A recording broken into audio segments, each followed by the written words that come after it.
En los últimos días, Colombia volvió a quedar en el centro de una polémica internacional. Esta vez no por una decisión económica ni por un hecho de seguridad, sino por una frase. El presidente Gustavo Petro lanzó un duro ataque contra el presidente electo de Chile, asegurando que jamás le daría la mano. Una declaración que encendió las alarmas diplomáticas y desató una ola de críticas dentro y fuera del país. La reacción no tardó en llegar. En la Cámara de Representantes, varios congresistas alzaron la voz, advirtiendo que este tipo de mensajes no solo deterioran las relaciones internacionales, sino que dejan a Colombia mal parada ante el mundo. Hoy, el debate no es solo político. La pregunta es clara. ¿Está Colombia pagando el precio de una diplomacia basada en confrontación? De eso se habló en el Congreso. Y aquí te contamos qué dijeron. El día de ayer, en unas elecciones ejemplares, el pueblo de Chile se pronunció y eligió como presidente a José Antonio Kast. Le sacó el señor Kast, presidente, prácticamente 16 puntos a la candidata comunista Janet Jara, quien además encarnaba la continuidad radicalizada del gobierno de Gabriel Boric.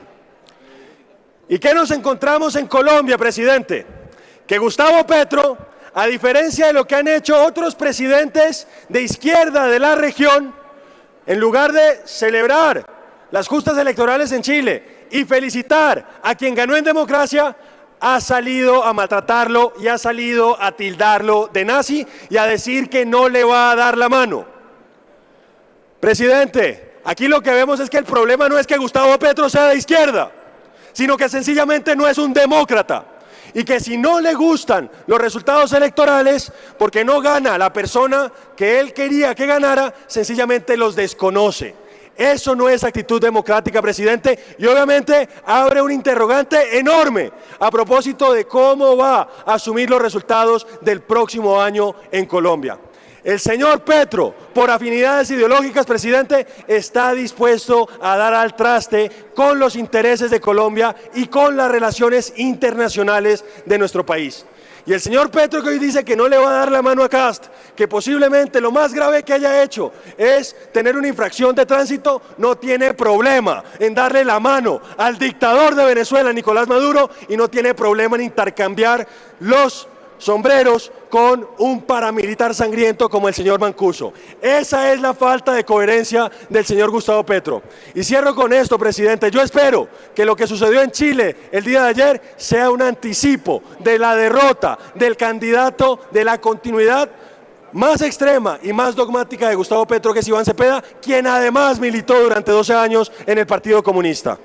Aquí ya varios han tocado el tema, pero no hay derecho al que el jefe del Estado se refiera a mandatarios elegidos popularmente de la forma tan antidiplomática, tan inelegante, tan descortés, como es el caso de José Antonio Kast en Chile, que no solamente ganó, sino que ganó estruendosamente, que no solamente es un hombre católico de valores familiares, sino que es un excelente estadista. Nosotros debemos pedirle disculpas al pueblo chileno que se pronunció en las urnas por la patanería, por ese lenguaje de alcantarilla de ese que posa que dizque de jefe del Estado en Colombia. ¡Qué vergüenza! Pero él a los amigos como Maduro, como Ortega, como el presidente de China, como Putin, como tantos otros, los alaba, los corteja, aquí le da la mano al ELN y los llama compañeros, afortunadamente no les dice colegas.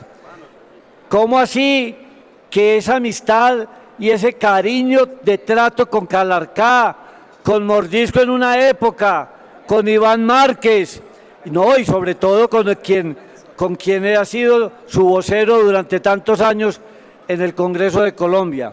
Es una vergüenza. Rogamos al pueblo de Chile que acepte nuestras disculpas, las disculpas que le envía el Congreso de Colombia, sino totalmente yo estoy seguro que en una gran mayoría. Y los que aquí están lanzando las campanas al aire, dizque por el cuarto lugar de la revista The Economist en cuanto al manejo económico, les voy a recordar unas pequeñas perlas. La inversión extranjera directa en Colombia viene en caída libre, del 22% al 14% del PIB. El déficit fiscal va a terminar en el 7%, el más alto en la historia de Colombia.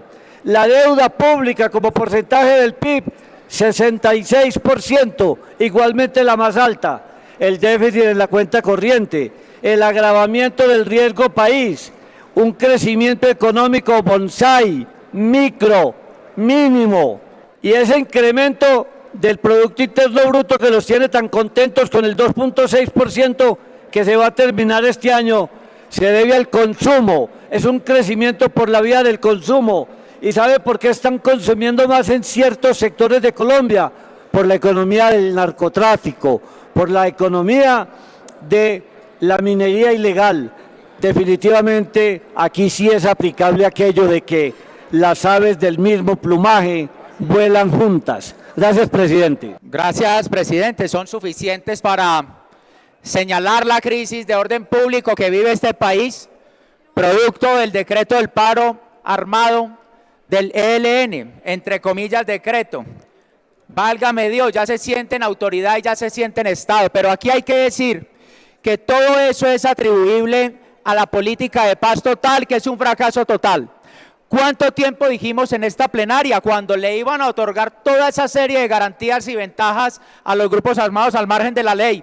Gestores de paz, cese al fuego bilaterales, comisionados de paz territoriales, todas las prebendas y garantías que han estimado para ellos. Yo le pregunto hoy al gobierno nacional que nunca contesta, ¿dónde está alias Violeta, el ELN? ¿Cuál es el aporte a la paz que ha hecho durante los años beneficiada por parte del gobierno nacional? ¿Por qué el gobierno nacional sigue impidiendo la extradición de personas como alias Araña?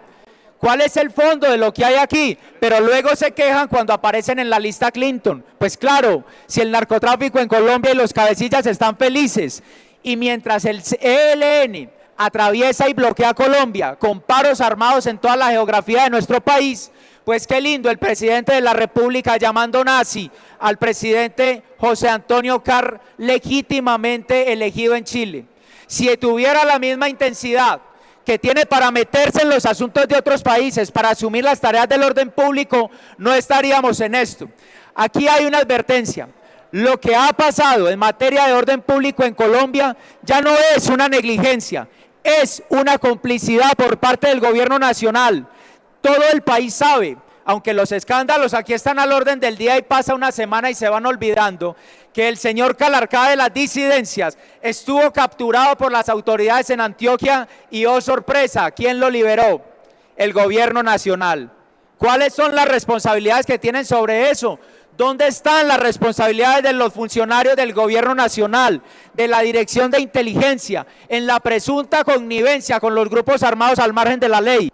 Que sirvan estos 30 segundos, presidente, y le agradezco, para seguir haciendo el llamado de atención. Y ojo a esto, porque no nos cabe la más mínima duda que a quienes Petro llama hermanos, a los del ELN, van a incidir profunda y lesivamente en las elecciones del próximo 8 de marzo de la presidencia de la República. La paz total, impunidad total, fracaso total. Gracias, presidente.